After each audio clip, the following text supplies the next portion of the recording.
Okay, man. I was told the car is back. There she is. We're gonna go get the keys. Kind of like when I do this kind of stuff, I kind of like walk people around so that they see a little bit what it is that we do here. And this is the shop where techs work on the cars that either have just come in or need some work done. 1990. Where are you at? And this is what I spend my time doing, looking for keys. Because they're never, there it is. Never where they're supposed to be. Okay. Keys in hand. Oh, they...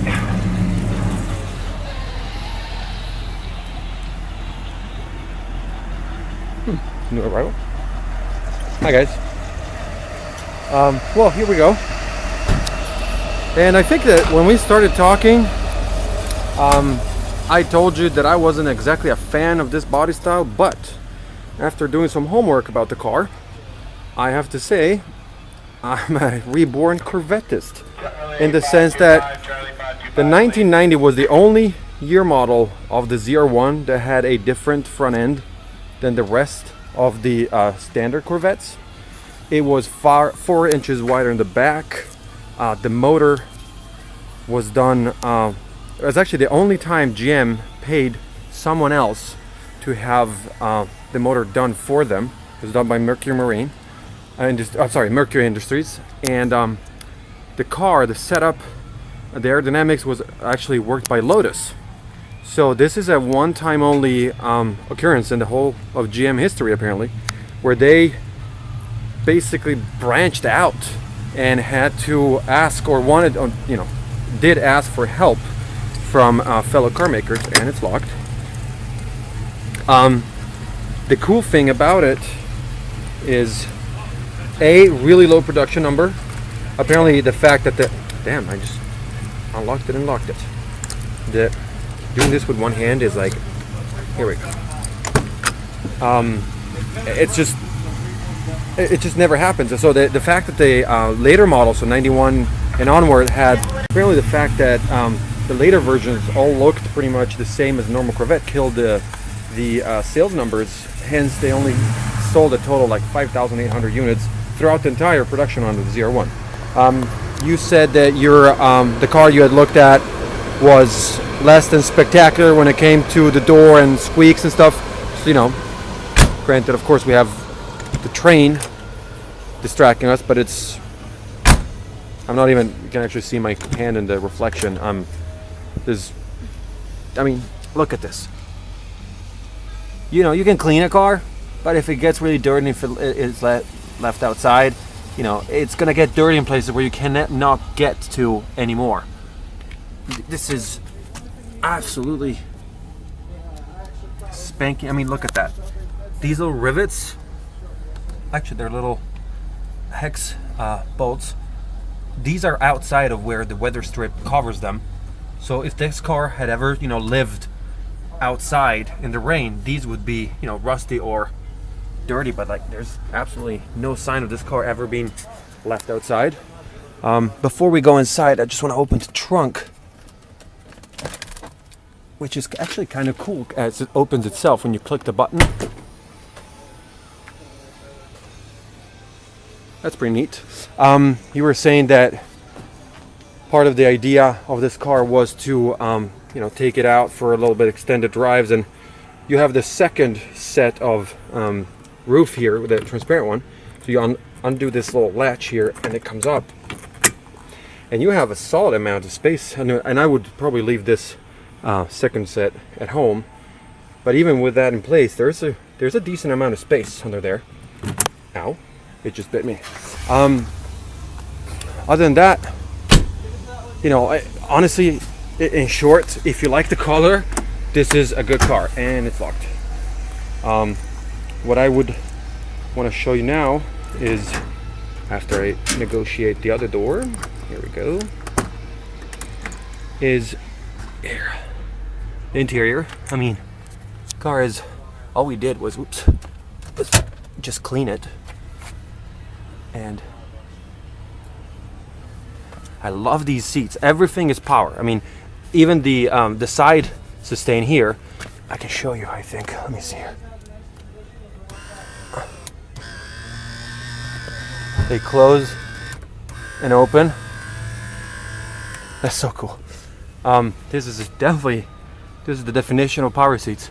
Another thing I want to show you is, again, some things you can clean, but some other things you just can't. I wanted to get this shot from the rear end. The size of those tires is just ridiculous. This was the king of the hill Corvette, and it still shows. Let me open the hood. I'm not used to doing this with my... There we go.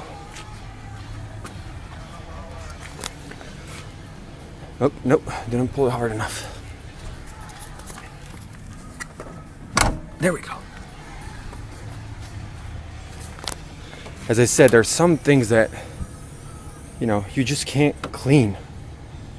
I mean, you know, granted, from here, you clean the engine, you maybe repaint the top, it's gonna look okay. But like, look down here. Like, you can't fake this. Everything is clean. Like, it literally doesn't. I seriously doubt that he ever drove in the rain. I mean, there's not even dust on it. It's it's pretty amazing, actually. These, even the front tires are beefy as hell. I mean, wow, what this? We said 275s in the front. That's some seriously beefy tires. I mean, look at the underside of the hood. And the only vaguely dirty stuff is actually the wheel well. I mean, that's obviously gonna get dirty. And oh, this is actually a good shot of the polarized windshield. That is, you actually don't really see it from the inside. That's the whole idea behind it. It takes away most of the glare. And while we're at it, with the motor open, let's start it up. Actually, I need to press the clutch, so I need to get inside.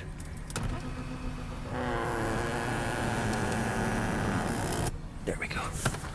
I'm a tall guy. I'm guessing the first owner was too, since he was an NFL player. Love that sound.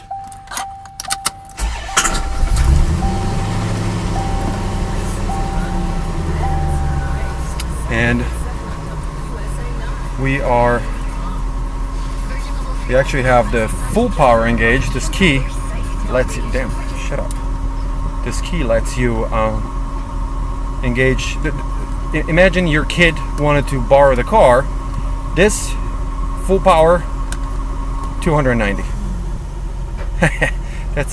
And you could, you know, take it out and your kid could not go and kill himself, because this thing is fast.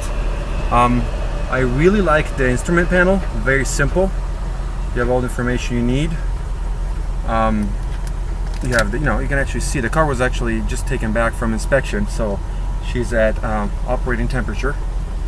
Oil pressure is good. Granted, you know, it's idling, so it'll go up as I touch it.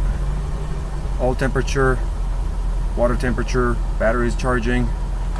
You have a whole array of information you can with these buttons over here. Kind of like a little early version of a trip computer. So that's liter, kilometers, the range, reset the odometer, and I'll let out of here. This motor, interesting fact, on top of being built for GM, not by GM, still holds today the record for reliability, and that record was set. Let me just pull the key out. There we go. The car, or not this car obviously, but a car with this engine ran at speeds exceeding 175 miles an hour for 24 hours straight. The idea is that this is one of the most reliable fast cars out there, and the fact that it's also a very collectible one make it a pretty darn good purchase. In short, she is beautiful, she's in great condition, and she's clean as a whistle. If this is the kind of vehicle that you would consider buying, I think you'll be hard pressed to find a better one. And the fact that it's, you know, it was owned by an NFL player adds a little bit. You know, it's a nice conversation starter. And then, you know, one day, if you decide to resell the car, that's definitely going to help, because people know that, damn, this thing is wide in the back. People know that people like persons like that, they have the means and to give the car the kind of life it deserved. And this car definitely has lived a pampered life, and it should go on doing that. If you like the color, man, I don't think you can find anything better. Hope you liked the video. If there's anything else you would want to know, you would want to see, just, you know, give me a shout. But I hope I covered it all. I can't think of anything that I skipped, except test drive. You know, that would be part of what you would get once you actually get your hands on it. Okay, man. Talk to you later.